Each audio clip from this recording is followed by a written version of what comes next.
Salam YouTube. Qrafon onlayndır. Bizə dəstək olmaq üçün videoları bəyənmək, kanalımıza abunə olmaq, bildirişi aktiv etmək və videoları paylaşmaq kifayətdir. Bizim Facebook, Instagram səhifəmizə və Telegram kanalımıza abunə olmağı unutmayın. Bugün sizə yeni dünya idarə etmə sistemindən danışmaq istəyirəm. Deyəcəksiniz ki, bunun kontentin adı ilə nə əlaqəsi var? Səbirli olun. Dünya idarəsinin elita tərəfindən aparılmasını demək olar ki, hamı bilir. Lakin bu elitanın kimə qulluq etməyini isə əksəriyyətiniz bilmir.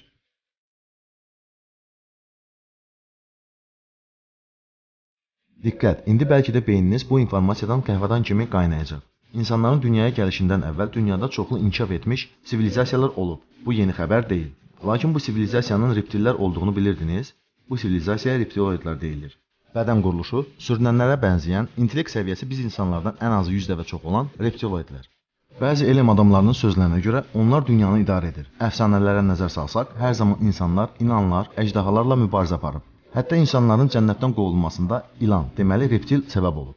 İndiki dünyada reptillərin bizim yanımızda olmasına aid YouTube-da minlərlə kontent var. Fərziyyələrə görə hətta onların qanı mavi rəngdədir.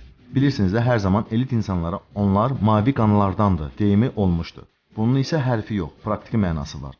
Bəzi reptillərin qanlarının rənginin mavi olması hələ məktəbin biologiya kursundan bilirsiniz. Amma şüurlu reptil sivilizasiyası yerə deyilənlərə görə başqa planetdən gəlib. Bunun sübutu olmayan bir fərziyyə olduğunu mən də bilirəm. Lakin YouTube-da reptillərin bizim aramızda olması, bizimlə bir məkanın bölüşməsini sübut edən bəlkə də milyonlarla video var. Baxın, ən məşhuru ilə söhbətimi davam edim. Bu ABŞ prezidentinin qorumasının bir üzvüdür. Sizcə tam fərqli biridir, elə deyilmi? Baş sümüyünün quruluşu, üz cizgiləri və qulağının aşağı istiqamətdə əyilməsi sizə təəccüblü gəlmədimi?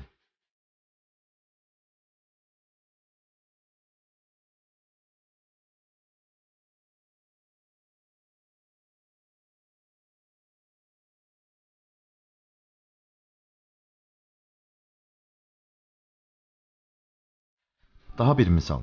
Efirdə aparıcı xəbər paylaşır və anidən gözləri soyuq ilan, yəni reptil gözlərinin olması görsənir və anidən dəyişir. Kimlərsə bunun video materialda rəqəmsal çökməsi olmasını deyə bilər, yəni digital crash. Lakin bu çökmə niyə ancaq gözlərdə özünü büruzə verir? Digital crash ən azından düz xətt boyunca baş verir. Bu tip videolarla YouTube doludur. İstədiyiniz an baxa bilərsiniz. İlluminatlar. Bunlar kimdir? Bunlar isə reptillərə sitayiş edən insan toplusu olub və bu toplu bütün dünyanı idarə edir. Kimlərsə gülmək istəsə gülə bilər. Bir də hər birinizə xahiş edirəm. Kimsə düşünməsin ki, bizim intellekt səviyyəmiz aşağıdır və biz qurduğumuz hər bir kontenti anlamadan hazırlayırıq. Sadəcə qrafonun analiz etməyi bəlkə də bəzilərindən 5-10% çoxdur. Qrafon kanalının videolarının altında kommentlərinizin, müzakirələrinizin olması bizi çox sevindirir. Bəzilərinizin qrafon komandasının intellekt səviyyəsinə şübhə ilə yanaşması çox təəssüf doğuran bir nüansdır. Buna baxmayaraq, qrafon araşdırmalar aparmadan kontent hazır etmir. Balaca bir haşiyə.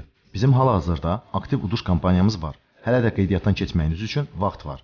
Şərtlərimiz çox asandır.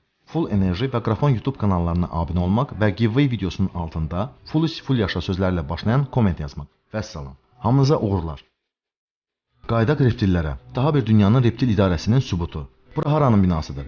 Yaxşı, daha bir ipucu. Bu binanın yarısı Vatikanda, yarısı isə Romadadır. Yəqin bilmədiniz. Bura Roma papasının konferans binasıdır. Binanın arxitektoru İtalyalı Pierluigi Lerni olmuşdur. Bina 1971-ci ildə tikilib.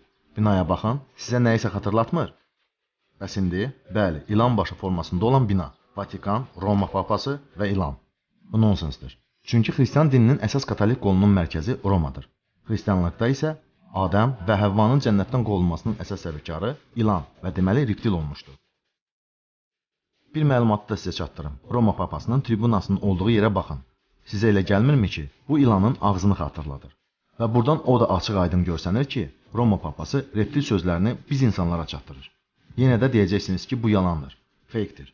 Zənnimcə hamıya aydın oldu. Çoxlarınız bilir ki, İlluminat cəmiyyəti dünyanın idarəçiliyində əsas yeri, bəlkə də ən əsas yeri tutur. İlluminatların simvolikasını dünyanın hər bir yerində görmək olar. Dünya valyutası olan dollarda da bu simbolikanı görmək olar. Piramida üzərində olan göz və gözdən günəşin doğması.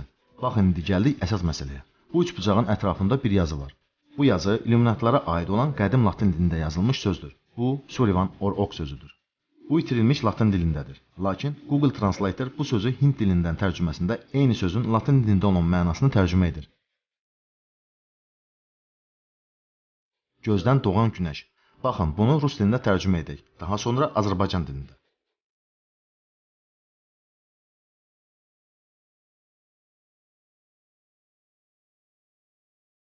Aha, deyəcəksiniz. Nə olsun?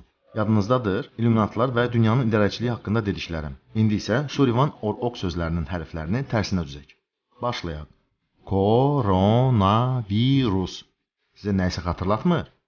Deməli, əvvəlki videolardan dediyim, dünyanın yeni idarəçilik formasında İlluminatların və reptillərin çoxdan planlaşdırılmış məqsədi bu yazdan aydın olmurmu? İnsanların çiplənməsi fikirlərini bəziləri savadsızlığın pişik kimi qəbul edir. Okey, deməli İtaliya parlamentinin deputatları, İsveç dövlət insanları, ABŞ elm adamları bəzilərinin dediyi savadsızlar sırasına aid edilir. Onda mən də bu savadsızlardan biriyəm. İtaliya ilk virussuz pandemiyaya görə güya məhv olan dövlət oldu. Orada güya xəstəxanalar COVID-19-a yoluxmuş xəstələrlə dolu idi. Orada insanlar evlərinə dustaq edilmişdilər. Orada da güya COVID-dən çapalayan insanların videoları paylaşılmışdı. Hətta güya meyitləri aparmaq üçün hərbi yük maşınları bu işlərə cəlb olunmuşdu.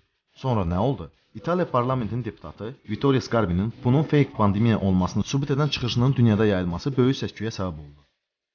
Daha sonra Fransa, Böyük Britaniya, Avstriya, İsveçrə dövlətləri bu yalancı pandemiyaya uymadı, nə işlərini dayandıraraq öz iqtisadiyyatına zərbə vurdu və nə də sərhədləri bağladı. Daha sonra isə Ümumdünya Səhiyyə Təşkilatının bu virusun pandemik təhlükə törətmədiyini və maskalara ehtiyac olmadığını desə də, nədənsə bəzi dövlətlər bunun yalan olduğunu dedi. Nəysə. İnsanların çiplənməsinə gəldikdə isə yenə də bizi savadsız hesab edənlər. Çiplənmənin testlərdən keçirilməsindən bir sübut. Mağazalara, banklara, ictimai nəqliyyata, tibb müəssisələrinə maskasız daxil olmaq qadağası, maska taxmamağa görə yüksək cərimələr. Bir də ən əsas test. Maskan yoxdursa, mağazada sənə heç nə satılmır deyən məzlum satıcı. Ruslar demişkən, "Nu как вам? Mala? Necədir? Bunlar sizə bəs etmir?" Artıq neçə aydır ki, hər yerdə dünya bu pandemiyadan sonra əvvəlki olmayacaq sözlərini eşidirik. Bəli, elədir. Sizin xəbəriniz var ki, hətta bu pandemiyadan sonra canlı pulların, plastik kartların ləğv olunması gündəmdədir. Hər şey rəqəmsal pullara çevriləcək. Daha bir misal. Hər bir ölkədə il ərzində neçə min insan ölür. Bunun statistik göstəriciləri var. Elə Vittorio Sgarbi bunu əsas gətirdi və belə bir söz dedi. İl ərzində ölü sayı statistikası ilə COVID-19-da ölənlərin statistikası eyniləşdirilmədən nəticə çıxartmaq özü bir cinayətdir.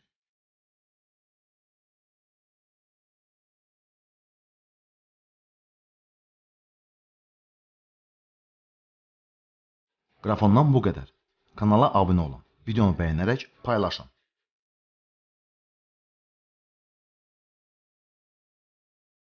Sizi Facebook, Instagram və Telegramda gözləyirik.